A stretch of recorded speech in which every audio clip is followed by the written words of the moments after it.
Imagine, imagine it is 1968. You are a farmer in rural India, and the monsoon has just failed. Right, a complete disaster. Exactly. Your crops are dying in the field, and you need a small loan simply to feed your family and, buy seeds to survive until the next planting season. Do you go to a bank? Absolutely not. Right. You don't. Because those massive, gleaming commercial banks in Mumbai and Delhi, they wouldn't even let you to the front door. No, they serve industrialists, wealthy merchants. And large corporations, yeah. Yeah. So with literally no other option, you go to the local village moneylender. And he agrees to give you the cash, but at an annualized interest rate of like 100%. Or maybe even 200%. Yeah. So you can never pay it back. You lose your land. You are completely ruined. And now, if you multiply that exact scenario by tens of millions of households, you have an entire national economy perpetually teetering on the brink of systemic collapse. It is a terrifying scenario, but I mean, that was the stark reality of the era. The formal financial system was essentially an exclusive club. A VIP section only. Exactly. If you didn't have substantial assets, you simply did not exist to the banking sector. And this wasn't just a humanitarian crisis. It was a severe macroeconomic vulnerability. A nation cannot build a stable industrialized future if its agrarian foundation is constantly being hollowed out by usurious debt. Which brings us to the core of what we are looking at today. Welcome to the deep dive. Today, we are acting as expert academic researchers and instructional designers. And our mission, specifically for you, the learner listening to this, is to dissect Chapter 21. Yes, Chapter 21, Financial Inclusion and Development, straight from the Reserve Bank of India's official framework. Right. And we are going to construct a highly detailed mental blueprint for an infographic. By the end of this deep dive, you will have such an exhaustive understanding of this material that you will eliminate the need to ever reread this chapter for your exam preparation. That is the goal. We're going to break this down into 7 rigorous, distinct acts. We'll cover the core concepts, the timeline, terminology, key figures, vital statistics, cause and effect relationships, and finally, a comparative matrix. Okay, let's unpack this. I love this hack your studying approach. It's not just about memorizing facts. It's about building a visual map in your head. Exactly. Understanding the why behind financial inclusion is just as important as memorizing the what. Okay, so let's jump right into Act 1, core concept and title. If we are building this massive infographic for your exam, we need an overarching title right at the top. I'm thinking something like The Foundation of Equitable Growth, RBI's Blueprint for Financial Inclusion, Literacy, and Consumer Protection. I like that. It covers the entire scope. Great. So right beneath that title, we need a precise 2-sentence exam-ready summary of the chapter's main objective. What goes in that box? Okay, write this down. Financial inclusion is the strategic process of ensuring access to a basic bouquet of formal financial services like savings, credit, and insurance for vulnerable and low-income groups at an affordable cost. Right, that's sentence 1. And sentence 2. Its ultimate objective is to drive sustainable, inclusive socioeconomic growth by mitigating exploitation, protecting wealth, and fostering financial literacy alongside robust consumer protection. Okay, wait, I want to ask a probing question here. Because when I hear financial inclusion, my mind immediately goes to like just opening a basic no-frills bank account for someone in a rural village. You give them a passbook, maybe a debit card, and you check the box. Is it really bigger than that? Oh, significantly bigger. And the text specifically highlights how this definition evolved. If you go back to 2008, the RBI commissioned the Committee on Financial Inclusion, chaired by Dr. C. Rangarajan. The Rangarajan Committee. Got it. Right. And back in 2008, your definition was basically correct. They defined it primarily as access to financial services and timely and adequate credit. It was a very physical, brick-and-mortar philosophy. How do we get these vulnerable populations through the doors of a physical branch? And what makes sense for 2008, right? I mean, smartphones aren't everywhere yet. It was essentially a geographical problem. Precisely. But then, fast forward to 2015, the RBI sets up another committee, the Committee on the Medium-Term Path to Financial Inclusion. This one was chaired by Sri Deepak Mohanty. So Mohanty in 2015. Yes. And by 2015, the landscape had totally shifted. The Mohanty Committee explicitly expanded the vision. It was no longer just about a basic account. It had to be a complete, as they said, basic bouquet of services. This included remittances, government-supported insurance, pension products. Ooh, you go pensions and insurance. Yeah. And heavily relying on technology to cut costs. Hang on, I have to push back on that. Pushing a highly digitized, complex bouquet of financial products onto a population that, has historically been completely unbanked. That seems incredibly risky. If someone has never used a savings account, aren't they going to be highly susceptible to, well, being sold digital products they don't understand? That is the exact vulnerability the RBI recognized, and it's why they structured the modern framework around what they call the twin pillars of inclusive growth. Okay, visualize two massive pillars on our infographic. Walk me through them. The first pillar is the supply side. That's the physical and digital infrastructure, the branches, the ATMs, the banking apps, providing the actual access. Right. The second pillar, which addresses your exact concern, is the demand side, and that is financial literacy. You can't just build the machine, you have to train the operator. If they don't understand interest compounding or why a pension is valuable, the supply side is useless. Supply and demand. Okay. But you mentioned a foundation as well. Yes, the critical third element supporting both pillars is consumer protection.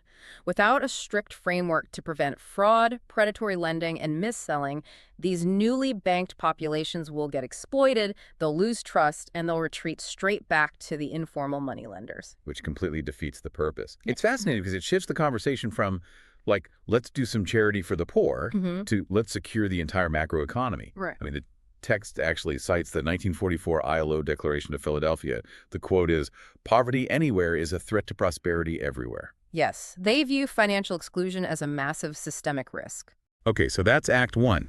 We have our core concept. Moving into Act 2, timeline and chronology. I want to draw a massive timeline down the center of this infographic. And reading through this, it feels less like a smooth rollout and more like a decades-long war against a very resistant banking culture. It absolutely was. And the inflection point on your timeline has to be 1969. 1969, the nationalization of banks. Exactly. Before 1969, commercial banks were privately owned, purely profit-maximizing entities. They stayed in urban centers because that's where the cheap deposits and corporate loans were. So the government essentially dropped a sledgehammer on the free market. They took control and said, your job is now national socioeconomic development. Right. But you can't just tell a bank in Mumbai to go lend to a farmer in a remote village in Bihar. They don't know the local economy. So how do they solve that? Also in 1969, they launched the Lead Bank Scheme, or the LBS. This was based on the recommendations of the Gadgil Study Group and the Nariman Committee. Gadgil and Nariman. Okay, what did the Lead Bank Scheme actually do? It was geographical ownership. They took the map of India and assigned one specific bank to play the lead role in every single district. You are the captain of this district. You coordinate all the other banks, survey the credit needs, and make sure the unbanked areas get coverage. Okay, but even if I'm the lead bank of a rural district, I'm still going to just look for the wealthiest landowner to lend to, right? It's safer. Which is why we moved to 1971 and 1972 on the timeline. The informal study group formalized the description of priority sectors in 71, and in 72 they issued the priority sector lending guidelines, the PSL. Ah, the famous PSL. And the text notes that by 1974, banks were advised to raise this lending to 33.33%. And then by 1985, the target was increased to 40% of aggregate bank advances. I mean, 40%, that is a staggering market intervention. It forced banks to lend to agriculture, MSMEs, education, housing, sectors that were employment-intensive but starved of capital. It forced them to get their hands dirty. Okay, moving on the timeline to 1975. The establishment of regional rural banks, the RRBs. Why did we need these if we already had the lead bank scheme? Because commercial banks still had an urban DNA. The government wanted the local feel and empathy of a village cooperative, but with the professional management of a commercial bank. So the RRB was a hybrid. It was sponsored by a large bank, but operated exclusively in rural areas with local staff. Like deploying local operatives backed by a massive agency. I love that. And then in 1982, we get a huge player on the board, NABARD. Yes, the National Bank for Agriculture and Rural Development. They became the apex agency for rural lending. And internally, the RBI actually changed the name of their Agricultural Credit Department to the Rural Planning and Credit Department, the RPCD. Wait, that's a profound semantic shift, going from credit to planning. It really is. It acknowledges that you're planning a holistic economy, not just balancing a ledger of crop loans. Okay, 1988, the service area approach is adopted, and then the 1990s, the launch of local area banks and the SHG bank linkage scheme, the self-help group model. The dawn of the microfinance revolution. Because even RRBs required collateral. If you were a destitute rural woman, you were invisible to the bank. The SXG model pooled 10 to 15 women together, they saved tiny amounts, and the bank lent to the group based on their collective discipline. Peer pressure as collateral. If I default, my neighbor can't get a loan. That's behavioral economics at its finest. Okay, 1998 on the timeline. The Kisan credit card, the KCC scheme, introduced by NABARD. Why give a farmer a credit card? Because farming is seasonal.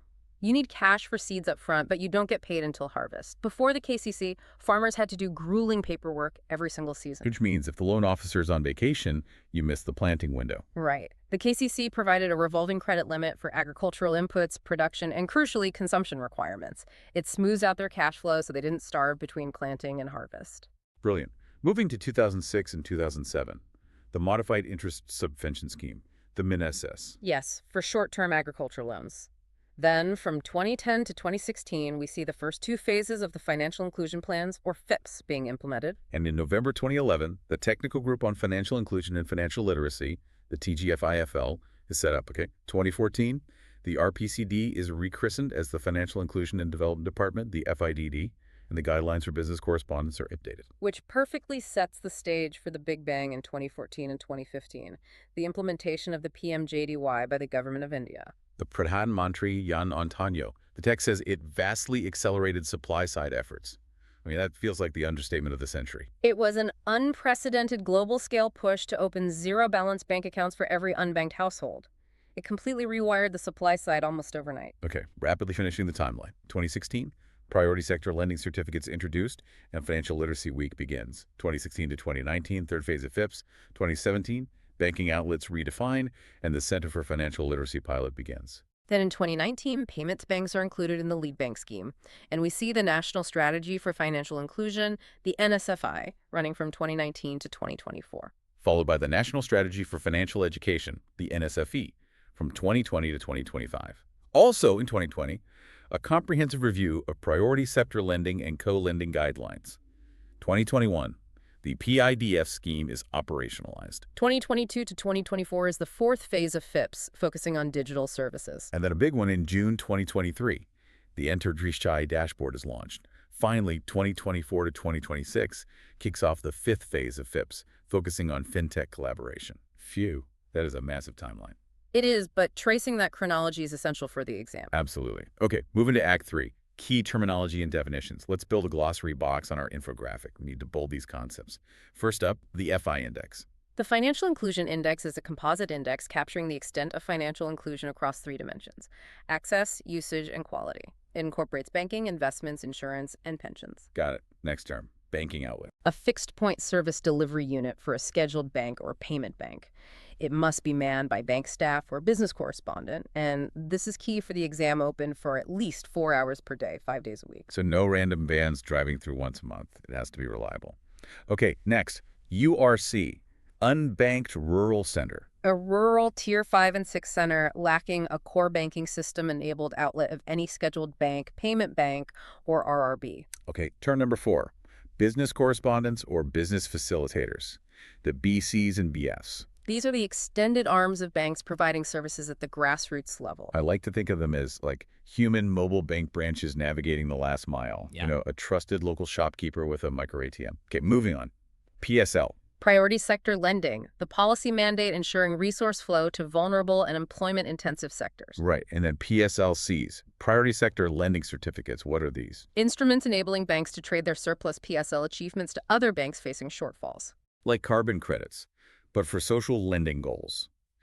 If a corporate bank in Mumbai can't find enough farmers to lend to, they just buy a certificate from a rural cooperative bank that overperformed. Exactly. It's a highly efficient market mechanism. Beautiful. Okay, LBS, Lead Bank Scheme. We covered that, assigning a lead role in a district. KCC, Kisan Credit Card. We covered that, revolving credit for farmers. Last term, MIS-S Modified Interest Subvention Scheme. A scheme providing short-term agriculture loans up to 3 lakh rupees at a concessional rate with a 1.5% subvention to lenders and an additional 3% prompt repayment incentive to farmers. That 3% prompt repayment incentive, the PRI, is so smart you're literally paying the farmer to develop strict credit discipline. Exactly. It's a behavioral feedback loop. Okay, Act 4, important figures and names. Who are the key players on this board? First, the FSDC. The Financial Stability and Development Council. chaired by the Union Finance Minister. They have financial inclusion and literacy as core mandates. Right, so that's the absolute top of the pyramid. Below them, the TGFIFL. The Technical Group on Financial Inclusion and Financial Literacy, chaired by an RBI deputy governor. They coordinate the actual inclusion efforts. And then we get into this massive, multi-tier alphabet soup. The SLBC, the DCC, the DLRC, and the BLBC. Why so many tiers? Because you need granular, localized credit planning. Think of it like a nervous system. The SLBC is the State-Level Bankers Committee. Below that is the District Consultative Committee, the DCC. Then the District Level Review Committee, DLRC. And finally, the Block Level Bankers Committee, the BLBC. So if a specific block like a cluster of villages is suffering a drought, the BLBC nerve ending senses it. They send the signal up to the district, which sends it to the state. It ensures the credit plan is built from the bottom up, not just dictated from an air-conditioned office in Mumbai. Exactly. Real-world conditions driving policy. Okay, next figure, NABARD. The apex agency for rural lending. They administer the Financial Inclusion Fund and the Rural Infrastructure Development Fund, or RIDF. Right, the RIDF is where banks get penalized if they miss their PSL targets. Right. And the final organization, the NCFE. The National Center for Financial Education, a Section 8 not-for-profit company set up by 4 regulators to promote financial education across India. And for names, we already mentioned Dr. C. Rangarajan from the 2008 committee, Sri Deepak Mohanty from the 2015 committee, and the Gadgil Study Group and Nariman committee who architected the lead bank scheme. Okay, that wraps Act 4. Moving to Act 5, vital statistics and empirical data. This is crucial for the exam. Let's do this rapid fire. I'll read the stat, you give the context. First bullet point, 40%. The mandated target for priority sector lending of aggregate bank advances established in 1985. Bullet point 2, at least 25%. The mandate that at least 25% of new banking outlets opened in a year must be in unbanked rural centers URCs. Bullet point 3, 43.4 to 64.2. The massive growth of the FI index from its March 2017 GARC line of 43.4 to 64.2 in March 2024. Bullet point 4, 192 districts. As of June 30, 2024, 192 districts are reported as 100% digitally enabled. Wow. Okay, bullet point 5, 1.5% and 3%.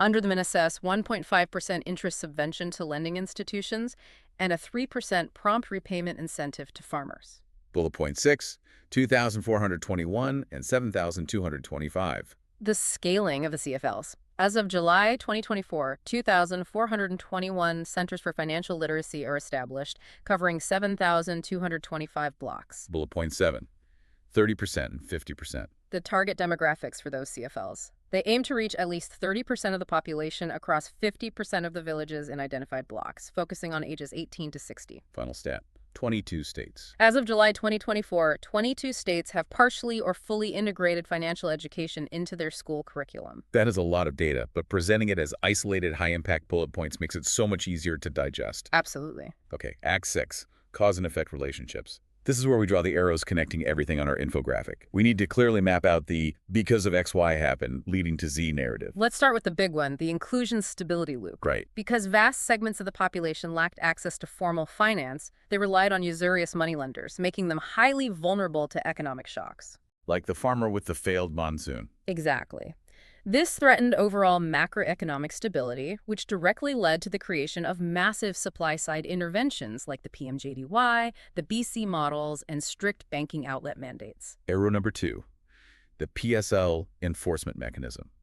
Because banks naturally gravitate toward highly profitable, low-effort corporate lending in urban centers. Vulnerable and employment-intensive sectors were being starved of credit. Which led to the creation of the priority sector lending quotas. And then, because some specialized urban banks literally struggled to organically meet those localized quotas, the RBI created priority sector lending certificates to trade the shortfalls. And mandated that any unachieved targets be deposited into penalty funds like the RIDF. Error number 3, the literacy demand engine. Because the government aggressively pushed PMJDY, millions of accounts were opened. But because merely opening an account doesn't guarantee usage. Dormant accounts became a massive issue. Supply without demand is useless. Right. This led to the realization that financial literacy acts on the demand side, prompting the creation of the NSFE's 5C approach to stimulate active savings behavior. And the final arrow, the data-driven policy loop. Because regional disparities in credit flow were difficult to track in real time, there was a severe data lag. The RBI launched the Antardrishti dashboard in 2023. Antardrishti means inner vision, right? Yes, it provides real-time, color-coded heat maps. This leads to highly targeted, localized policy interventions at the district level, rather than waiting months for paper reports to roll up the chain. Awesome. Okay, we have arrived at the final act, Act 7, the comparative matrix. We need mental tables for the listener contrasting key categories. Matrix 1, the dimensions of the Financial Inclusion Index. There are 3 dimensions. First, access. This is the supply side, the availability of services, number of physical and digital access points, the cost, and the bouquet of products. Second dimension is usage. This is the demand side, the actual extent to which those services are utilized. Are the accounts active? Are remittances flowing? And the third, which you said earlier is the most crucial, is quality. Quality measures effectiveness. It looks at grievance redressal mechanisms, demographic inequalities, and financial literacy levels. You can have high access and usage, but if quality is low, the system is predatory. Okay, Matrix 2, institutional roles in the lead bank scheme. We've got 3 types of banks. First, scheduled commercial banks. They are the full participants. They have mandated branching, heavy PSL requirements, and they lead the credit planning at the district level. Second, small finance banks, the SFBs. They've been included as regular members in the SLBC and DCC structure since 2018. They are part of the credit planning exercise because they specifically focus on microcredit at the grassroots. But the third type, payments banks, are totally different. The text says they were included in the LBS in May 2019 to boost inclusion, but they explicitly do not participate in the annual credit plan exercise. Why? Because of their regulatory license.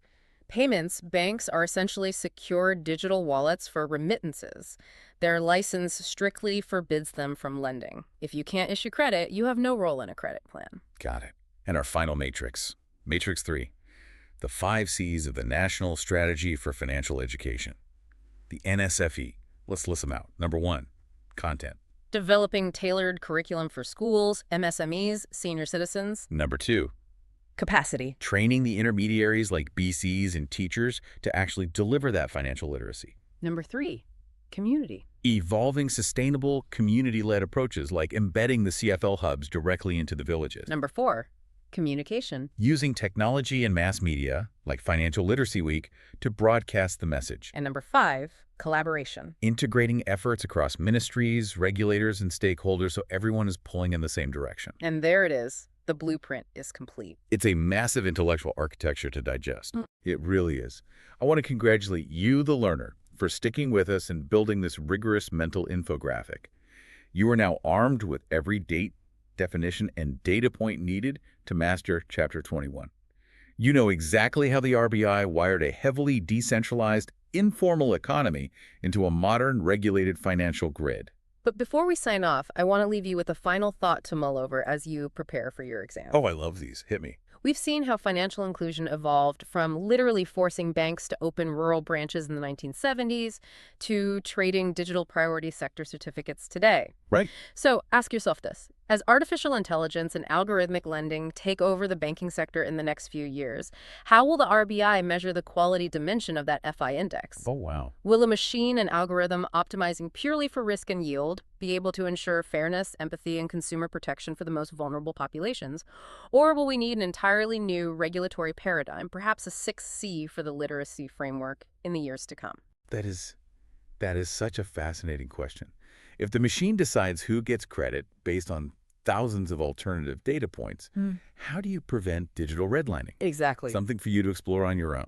As you can see, the technology changes, but the core vulnerability of that farmer hoping for a loan remains exactly the same. Yeah. Thank you for joining us on this deep dive.